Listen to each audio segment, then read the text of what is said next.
Hi friends, എല്ലാവർക്കും ചാനലിലേക്ക് ഒരിക്കൽ കൂടി സ്വാഗതം. ഇന്ന് നമ്മൾ ചർച്ച ചെയ്യുന്നത് ഈ കഴിഞ്ഞ നവംബർ 24-ന് കേരള PSC നടത്തിയ LPSA എക്സാമിൻ്റെ ഗണിത ഭാഗത്തു നിന്നുള്ള ചോദ്യങ്ങളുടെ ഒരു പരിപൂർണ വിശകലനമാണ് ഈ ചെറിയ എപ്പിസോഡിലൂടെ ഉദ്ദേശിക്കുന്നത്. ഈ ചാനൽ ആദ്യമായാണ് കാണുന്നതെങ്കിൽ ദയവായി ചാനൽ സബ്സ്ക്രൈബ് ചെയ്യുകയും തൊട്ടടുത്തുള്ള ബെൽ ഐക്കൺ കൂടി ഇനേബിൾ ചെയ്യുക. എങ്കിൽ ഞാൻ അപ്ലോഡ് ചെയ്യുന്ന വീഡിയോകൾ ഉടൻ നിങ്ങൾക്ക് നോട്ടിഫിക്കേഷനായി ലഭിക്കും. അപ്പോൾ നമുക്ക് സമയം കളയാതെ ചോദ്യത്തിലേക്ക് പ്രവേശിക്കാം.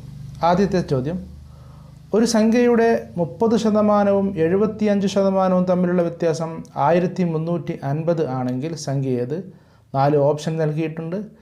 ഇവിടെ ഈ ചോദ്യത്തിൻ്റെ ഉത്തരം ലഭിക്കുന്ന വ്യക്തമായ സ്റ്റെപ്പ് ഈ ഡിസ്പ്ലേയിൽ നൽകിയിരിക്കുന്നു. സംഖ്യ എക്സ് ആണ് എന്ന് വിചാരിക്കുക. അങ്ങനെയാണെങ്കിൽ 75/100 എക്സ് മൈനസ് 30x/100 1350. ഇത് നിർദ്ധാരണം ചെയ്ത് കഴിഞ്ഞാൽ, ഈ സമവാക്യം നിർദ്ധാരണം ചെയ്ത് കഴിഞ്ഞാൽ എക്സിൻ്റെ വില 3000, അതായത് ഓപ്ഷൻ ഡി ആണ് ശരിയായ ഉത്തരം. അടുത്ത ചോദ്യം: ഇവിടെ ഡിസ്പ്ലേയിൽ ഒരു ശ്രേണി നൽകിയിരിക്കുന്നു. ഈ ശ്രേണിയിലെ അടുത്ത പദം കണ്ടുപിടിക്കണം. ആദ്യത്തെ പദം 2, 2നോടുകൂടി 4 കൂടിയാൽ 6, 6നോടുകൂടി 6 കൂടിയാൽ 12, 12നോടുകൂടി 8 കൂടിയാൽ 20, 20നോടുകൂടി 10 കൂടി 30, 30നോടുകൂടി 12 കൂടി 42 ആകും. 42, അതായത് ഓപ്ഷൻ ബി ആണ് ശരിയായ ഉത്തരം. അതായത് ഈ ശ്രേണിയിൽ ഓരോ പദത്തിനോടുകൂടി 4, 6, 8, 10, 12 വീതം കൂടി വരികയാണ്. അടുത്ത ചോദ്യം നോക്കാം. x/y = 3:4, y/z = 3:5 ആണെങ്കിൽ x/y/z എത്ര? ഇവിടെ നോക്കുക, ഈ ഡിസ്പ്ലേയിൽ നോക്കിയ പ്രകാരം നമ്മൾ ആദ്യം x/y-യും y/z-ഉം എഴുതുക, താഴെ എഴുതുക. ഇവിടെ ആരോ മാർക്ക് സൂചിപ്പിച്ച രീതിയിൽ ഇതിനെ നമുക്ക് മൾട്ടിപ്ലൈ ചെയ്താൽ x/y/z കിട്ടും.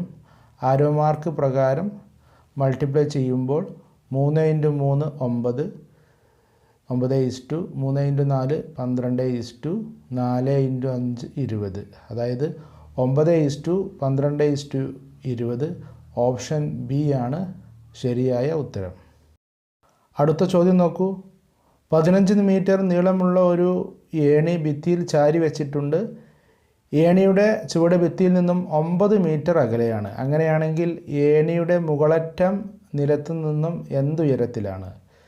ഇത് വിശദീകരിക്കുന്ന ഒരു സന്ദർഭമാണ് മട്ടത്രികോണം. ഏകദേശം ഒരു മട്ടത്രികോണം വരച്ച് അതിൻ്റെ കർണമാണ് 15 തന്നിട്ടുള്ളത്. അതുപോലെ തന്നെ പാദം 9 മീറ്റർ. അതിൻ്റെ ഉയരം കണ്ടുപിടിച്ചാൽ നമുക്ക് ഏണിയുടെ മുകളറ്റം നിലത്തു നിന്നും എന്ത് ഉയരത്തിലാണെന്ന് മനസ്സിലാക്കാൻ പറ്റും. അപ്പോൾ നമുക്ക് പൈതഗോറസ് സിദ്ധാന്തം ഉപയോഗിച്ച് ലംബം സ്ക്വയർ സമം √ കർണം സ്ക്വയർ മൈനസ് പാദം സ്ക്വയർ, അതായത് 15² മൈനസ് 9². അതിൻ്റെ ഉത്തരം നമുക്ക് √144, അതായത് ഓപ്ഷൻ സി 12 മീറ്റർ എന്ന് ലഭിക്കും. അഞ്ചാമത്തെ ചോദ്യം നോക്കൂ. 0.0015 ഏത് സംഖ്യ കൊണ്ട് ഹരിച്ചാൽ 15 കിട്ടും? ശ്രദ്ധിക്കുക, ഈ സംഖ്യയെ ഏത് സംഖ്യ കൊണ്ട് ഗുണിച്ചാലാണ് 15 കിട്ടുക എന്ന് നിങ്ങൾക്കറിയാമല്ലോ.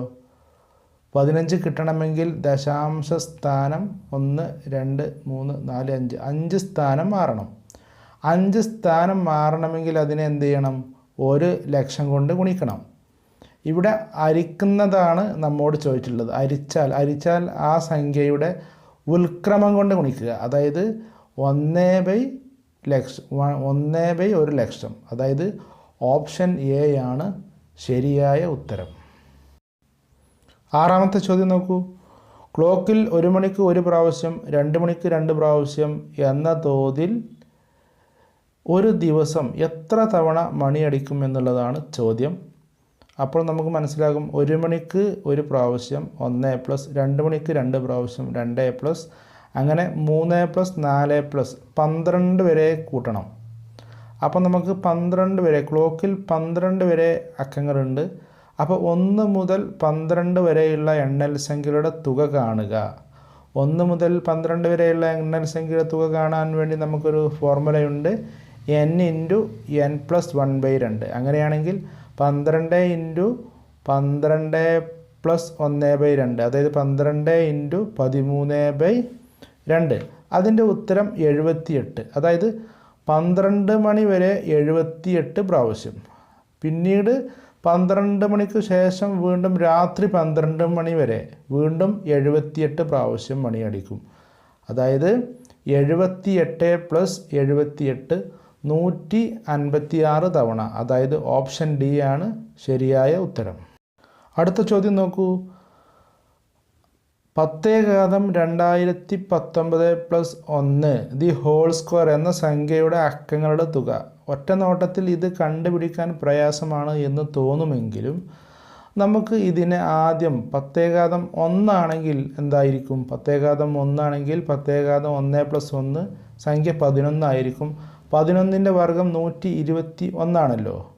ഇനി അവിടെ 2 ആണെങ്കിലോ 10² 100, അപ്പോൾ 101², അപ്പോൾ 10,201 വരും. ഇത് രണ്ടും നമുക്ക് വിശകലനം ചെയ്താൽ തന്നെ അതിലുള്ള അക്കങ്ങൾ നോക്കൂ. 11ൻ്റെ സ്ക്വയർ 121, അക്കങ്ങളുടെ തുക 1 + 2 + 1 4.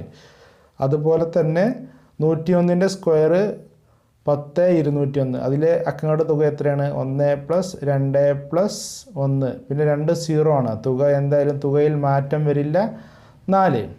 ഈ രീതിയിൽ ഏത് സംഖ്യ വന്നാലും ഇത് തന്നെയാണ് നമുക്ക് ലഭിക്കുക. അക്കങ്ങളുടെ തുക 4 ആയിരിക്കും. ഓപ്ഷൻ എ ആണ് ശരിയായ ഉത്തരം. എട്ടാമത്തെ ചോദ്യം നോക്കൂ. ഒരു ത്രികോണത്തിൻ്റെ വശങ്ങളുടെ നീളങ്ങൾ √2, √6, √8 ആണെങ്കിൽ അതിലെ ഏറ്റവും ചെറിയ കോണിൻ്റെ അളവ് എത്രയാണെന്നാണ് ചോദിച്ചിട്ടുള്ളത്. ഒറ്റയടിക്ക് നമുക്ക് ഇതിൻ്റെ ഉത്തരം കണ്ടെത്താൻ പ്രയാസമാണ് എന്ന് തോന്നുമെങ്കിലും നമ്മൾ അടിസ്ഥാനപരമായി മനസ്സിലാക്കേണ്ട ഒരു മട്ടത്രികോണമുണ്ട്. അതായത് ഒരു മട്ടത്രികോണത്തിൻ്റെ വശങ്ങൾ 1, 2, √3 എന്നീ സംഖ്യകൾക്ക് ആനുപാതികമാണെങ്കിൽ ആ ത്രികോണത്തിൻ്റെ കോണുകൾ 30 ഡിഗ്രി, 60 ഡിഗ്രി, 90 ഡിഗ്രി വീതമാണ്. അതൊരു മട്ടത്രികോണമാണ്. ഈ രീതിയിൽ നമുക്ക് √2 അങ്ങനെ തന്നെ എഴുതി, √6 √2 × √3 എന്നെഴുതി, √8 √4 × 2, അതിനെ ചെറുതാക്കിയാൽ 2√2. ഇപ്പോൾ നമ്മൾ എഴുതിയ ഈ വശങ്ങളിലെല്ലാം √2 പൊതുവാണ്. അപ്പോൾ അതിൻ്റെ അംശബന്ധം എടുത്താൽ അത് 1, √3, 2 എന്നീ സംഖ്യകൾക്ക് ആനുപാതമാണെന്ന് കിട്ടും. അതുകൊണ്ട് 60, 30, 90 ഡിഗ്രി വീതമാണ് ആ ത്രികോണത്തിൻ്റെ കോണുകൾ. അതിലെ ഏറ്റവും ചെറിയ കോണ് 30 ഡിഗ്രിയാണെന്ന് കിട്ടും. അതായത് ഓപ്ഷൻ സി ആണ് ശരിയായ ഉത്തരം. ഒമ്പതാമത്തെ ചോദ്യം നോക്കൂ. n+1² - n × n+1 = 15 ആയാൽ n-ൻ്റെ വില എത്ര? n+1² നമ്മൾ വിപുലീകരിച്ച് കഴിഞ്ഞാൽ n² + 2n+n. അതുപോലെ തന്നെ -n-നെ ബ്രാക്കറ്റിനകത്തുള്ള n+1 കൊണ്ട് മൾട്ടിപ്ലൈ ചെയ്താൽ -n² - n വരും. ഇത് നമുക്ക് ക്രിയ ചെയ്ത് കഴിഞ്ഞാൽ n-ൻ്റെ വില 14. അതായത് ഓപ്ഷൻ ബി ആണ് ശരിയായ ഉത്തരം. പത്താമത്തെ ചോദ്യം നോക്കൂ. വശങ്ങളുടെ എണ്ണവും വികർണങ്ങളുടെ എണ്ണവും തുല്യമായ ബഹുഭുജം ഏതാണ്? ചതുർഭുജമല്ല എന്ന് നമുക്ക് മനസ്സിലാക്കാൻ പറ്റും. പഞ്ചഭുജമാണോ എന്ന് നോക്കുക. ഇവിടെ പഞ്ചഭുജത്തിൻ്റെ ചിത്രം നൽകിയിരിക്കുന്നു. ഇവിടെ വികർണങ്ങൾ വരച്ചത് ഓരോന്നും വ്യത്യസ്ത കളറിൽ നൽകിയിരിക്കുന്നു. ഈ ചിത്രത്തിൽ നിന്ന് നിങ്ങൾക്ക് മനസ്സിലാകും പഞ്ചഭുജമാണ് വശങ്ങളുടെ എണ്ണവും വികർണങ്ങളുടെ എണ്ണവും തുല്യമായ ബഹുഭുജം. അതായത് ഓപ്ഷൻ സി ആണ് ശരിയായ ഉത്തരം. 11ാമത്തെ ചോദ്യം. ഒരു ത്രികോണത്തിന് 3 വശങ്ങൾ 7, 25, 24 ആയാൽ അതിൻ്റെ പരപ്പളവ് എത്രയാണ്? ഒരു ത്രികോണത്തിൻ്റെ 3 വശങ്ങൾ ABC ആണെങ്കിൽ അതിൻ്റെ പരപ്പളവ് കണ്ടിരിക്കാനുള്ള സൂത്രവാക്യമാണ് √S × S - A × S - B × S - C. ഇവിടെ നമ്മൾ മനസ്സിലാക്കേണ്ടത് എസ് എന്ന് പറയുന്നത് ചുറ്റളവിൻ്റെ പകുതി, അതായത് A + B + C/2. അത് നമുക്ക് കിട്ടുന്നത് 56/2 28. ശേഷം നൽകുന്ന ക്രിയ, അതായത് ശേഷം ഈ ക്രിയ എങ്ങനെ ചെയ്തിട്ടുള്ളത് എന്ന് ഡിസ്പ്ലേയിൽ കൊടുത്തിട്ടുണ്ട്. അതിൻ്റെ ഉത്തരം നമുക്ക് ലഭിക്കുന്നത് 84 സെൻറ്റിമീറ്റർ സ്ക്വയർ, അതായത് ഓപ്ഷൻ ഡി ആണ് ശരിയായ ഉത്തരം. അടുത്ത ചോദ്യം, ഒരു രണ്ടക്ക സംഖ്യയിലെ അക്കങ്ങളുടെ തുക 11 ആണ്. ഈ സംഖ്യയിലെ അക്കങ്ങൾ പരസ്പരം മാറ്റിയാൽ ലഭിക്കുന്ന സംഖ്യ ആദ്യ സംഖ്യയേക്കാൾ 27 കൂടുതലാണ്. അങ്ങനെയാണെങ്കിൽ സംഖ്യ ഏതാണ്? ഇവിടെ നമുക്ക് സൗകര്യപൂർവ്വം രണ്ടക്ക സംഖ്യയെ നമുക്ക് കണ്ടുപിടിക്കേണ്ട രണ്ടക്ക സംഖ്യ XY എന്ന് കൊടുക്കുക. അങ്ങനെയാണെങ്കിൽ അതിലെ അക്കങ്ങളുടെ തുക x + y = 11. അതൊരു സമവാക്യം രൂപീകരിച്ചിട്ടാണ് നമ്മളിത് കാണുന്നത്. തിരിച്ച് രണ്ടാമത്തെ സമവാക്യം കിട്ടാൻ വേണ്ടിയിട്ട് നമുക്ക് അക്കങ്ങൾ പരസ്പരം മാറ്റിയാൽ, അതായത് yx = xy + 27, ഈ സമവാക്യത്തെ നമ്മളൊന്ന് വിപുലീകരിച്ച് എഴുതി കഴിഞ്ഞാൽ y - x = 3 എന്ന് ലഭിക്കുന്നു. ഈ രണ്ട് സമവാക്യങ്ങൾ നമ്മൾ നിർദ്ധാരണം ചെയ്ത് കഴിഞ്ഞാൽ എക്സിൻ്റെ വില 4, വൈയുടെ വില 7, അതായത് 47. ഓപ്ഷൻ സി ആണ് ശരിയായ ഉത്തരം. അടുത്ത ചോദ്യം നോക്കൂ. സാധാരണ പലിശ കണക്കാക്കുന്ന ഒരു ബാങ്കിൽ ഒരു തുക നിക്ഷേപിച്ചപ്പോൾ 2 വർഷത്തിനു ശേഷം 1392 രൂപയും 5 വർഷത്തിനു ശേഷമാണെങ്കിൽ 1680 രൂപയുമാണ്. അങ്ങനെയാണെങ്കിൽ പലിശ നിരക്ക് എത്രയാണെന്നുള്ളതാണ്. നമുക്കറിയാം, തുകയടക്കം ഒരു സാധാരണ പലിശ ലഭിക്കുന്ന ഫോർമുല, P + PNR ആണ്. അപ്പം നമുക്ക് ഇവിടെ രണ്ട് സൂത്രവാക്യം നമുക്ക് ലഭിക്കും. P + 2NR, n എന്ന് പറഞ്ഞാൽ 2 വർഷത്തേക്ക് ശേഷം P + 2PR = 1392. 5 വർഷങ്ങൾക്ക് ശേഷമാണെങ്കിൽ P + 5PR = 1680. ഇതിനെ രണ്ട് സമവാക്യമാക്കി എഴുതി ഈ സമവാക്യം നിർദ്ധാരണം ചെയ്യുന്ന രീതി ഇവിടെ നൽകിയിട്ടുണ്ട്. രണ്ടാമത്തെ സമവാക്യത്തിനെ ഒന്നാമത്തെ സമവാക്യം കൊണ്ട് നമ്മൾ ഹരിക്കുന്നു. അതായത് ആറിൻ്റെ വില നമ്മൾ കണ്ടുപിടിക്കണം. അതായത് റേറ്റ് ഓഫ് ഇൻട്രസ്റ്റ്, അതായത് എത്ര ശതമാനം നിരക്കിലാണ് എന്നാണ് നമ്മൾ കണ്ടുപിടിക്കേണ്ടത്. ഇത് നിർദ്ധാരണം ചെയ്യുന്ന സ്റ്റെപ്പുകളൊക്കെ വളരെ വിശദമായി ഇവിടെ കൊടുത്തിട്ടുണ്ട്. അപ്പോൾ നമുക്ക് പലിശ നിരക്ക് ലഭിക്കുന്നത് 8%.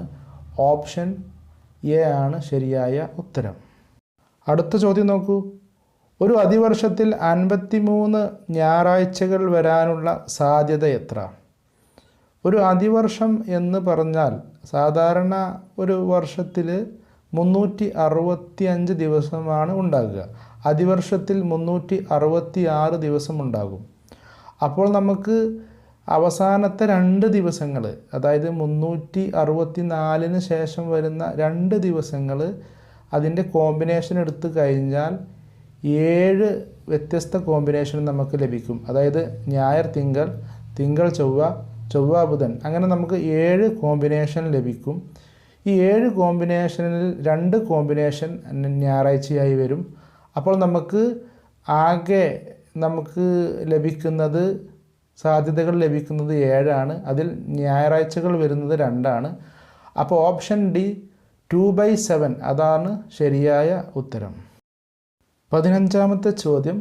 3 സംഖ്യകളിൽ രണ്ടാമത്തെ സംഖ്യ ആദ്യ സംഖ്യയുടെ 2 ഇരട്ടിയും മൂന്നാമത്തെ സംഖ്യയുടെ 3 ഇരട്ടിയുമാണ്. അങ്ങനെയാണെങ്കിൽ ആ സംഖ്യയുടെ ശരാശരി എന്ന് പറയുന്നത് 55 ആണ്. അവയിലെ ചെറിയ സംഖ്യ ഏതെന്ന് കണ്ടുപിടിക്കണം. നമുക്ക് സൗകര്യപൂർവ്വം സംഖ്യകളെ x, y, z എന്ന് കൊടുക്കുക. അപ്പോൾ രണ്ടാമത്തെ സംഖ്യ y = ആദ്യത്തെ സംഖ്യയുടെ 2 മടങ്ങ് y = 2x. അതുപോലെ തന്നെ അത് വീണ്ടും സമമാകും ഏതിനോടുകൂടി? മൂന്നാമത്തെ സംഖ്യയുടെ 3 ഇരട്ടി, അതായത് 3z. ഇതിലുള്ള 3നെയും നമ്മൾ ഒരേ ചരത്തിലേക്ക് മാറ്റുക. അതായത് x തന്നെ, y = 2x, z = 2x/3. ഇനി നമുക്ക് ഈ 3 സംഖ്യകളുടെയും ശരാശരി 55 എന്ന് തന്നിട്ടുണ്ട്. അതായത് ഈ 3 സംഖ്യകളും കൂടി കൂട്ടി 3 കൊണ്ട് ഹരിക്കുന്ന സംഖ്യ 55. ഈ ക്രിയയിൽ നിന്ന് നമുക്ക് x കണ്ടുപിടിക്കുക. x കണ്ടുപിടിക്കുന്ന രീതി ഈ ഡിസ്പ്ലേയിൽ നൽകിയിരിക്കുന്നു. എക്സിൻ്റെ വില കണ്ടുപിടിച്ചതിന് ശേഷം നമുക്ക് അതിലെ ഏറ്റവും ചെറിയ സംഖ്യ കണ്ടുപിടിക്കണം. ചെറിയ സംഖ്യ സമം എക്സ്, 2x, അതുപോലെ തന്നെ 2x/3. ഇതിൽ ഏറ്റവും ചെറിയ സംഖ്യ 2x/3 ആണ്. എക്സിൻ്റെ വില നമുക്ക് ലഭിച്ചു കഴിഞ്ഞു 45. അങ്ങനെയാണെങ്കിൽ 2x/3 സമം 30 എന്ന് നമുക്ക് ലഭിക്കുന്നു. അപ്പോൾ ഇതിലെ ശരിയായ ഉത്തരം ഓപ്ഷൻ സി ആണ്. 16ാമത്തെ ചോദ്യം, 399ൻ്റെ 3 മടങ്ങ് എത്ര? ഏത് സംഖ്യയുടെയും 3 മടങ്ങ് ലഭിക്കാൻ വേണ്ടി നമുക്ക് 3 കൊണ്ട് ഗുണിച്ചാൽ മതി. അങ്ങനെയാണെങ്കിൽ 399 ഗുണം 3, അപ്പോൾ നമുക്ക് ലഭിക്കുന്നത് 399 പ്ലസ് 1, അതായത് 3×100. ഓപ്ഷൻ സി ആണ് ശരിയായ ഉത്തരം.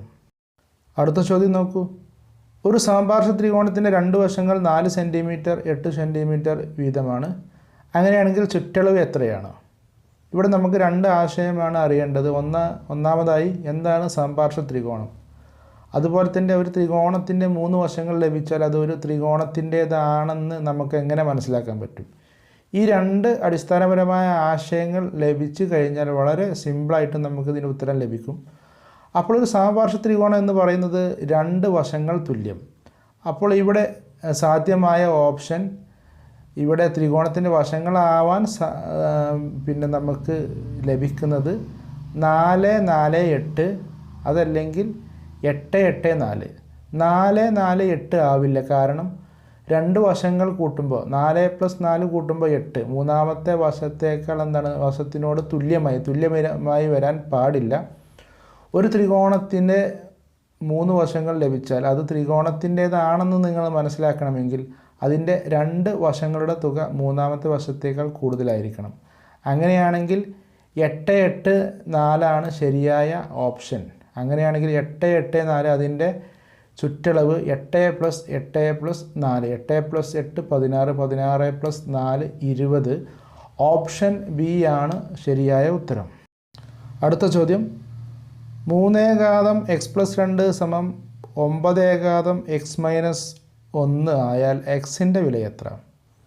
ഇവിടെ തന്നിരിക്കുന്ന ഈ സമവാക്യത്തിൽ രണ്ടിനെയും ഒരേ കൃത്യംഗമായി എഴുതുക. അതായത് സമത്തിനപ്പുറം 3x + 2 ആണ്. അപ്പുറത്തും 3 എഴുതണമെങ്കിൽ 3² x - 1 എന്ന് എഴുതുക. ശേഷം ഇതിൻ്റെ ക്രിയകൾ ഈ ഡിസ്പ്ലേയിൽ നൽകിയിരിക്കുന്നു. ഇങ്ങനെയാണെങ്കിൽ ഏകാദം m സമം ഏകാദം n ആണെങ്കിൽ m സമം n ആയിരിക്കും. അപ്പോൾ നമുക്ക് ഇവിടെ 2x - 2 സമം x + 2 എന്ന് ലഭിക്കും. അപ്പോൾ എക്സിൻ്റെ വില 4. ഓപ്ഷൻ എ ആണ് ശരിയായ ഉത്തരം. അടുത്ത ചോദ്യം നോക്കൂ. ഒരു സമാന്തര ശ്രേണിയിലെ 12ാം പദത്തിൻ്റെയും 13ാം പദത്തിൻ്റെയും തുക 40 ആയാൽ അതിൻ്റെ ആദ്യത്തെ 24 പദങ്ങളുടെ തുക എത്ര? ഇവിടെ നമുക്ക് 2 പദങ്ങളുടെ തുക തന്നിട്ടുണ്ട്. അങ്ങനെയാണെങ്കിൽ 24 പദങ്ങളുടെ തുക കണ്ടുപിടിക്കണം. 12ാം പദം a + 11 എന്ന് എഴുതാം. 13ാം പദം a + 12 എന്ന് എഴുതാം. അപ്പോൾ ഇത് രണ്ടും കൂടി തുക a + 11 + a + 12d. ഇത് നമുക്ക് ഒന്നിച്ച് കൂട്ടിക്കഴിഞ്ഞാൽ നമുക്ക് ലഭിക്കുന്നത് 2a + 23d, അതാണ് 40.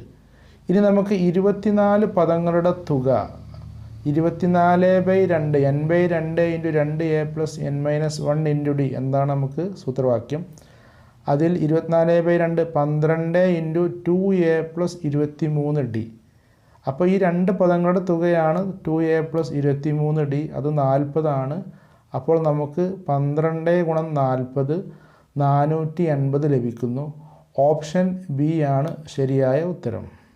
അവസാനത്തെ ചോദ്യം നോക്കാം.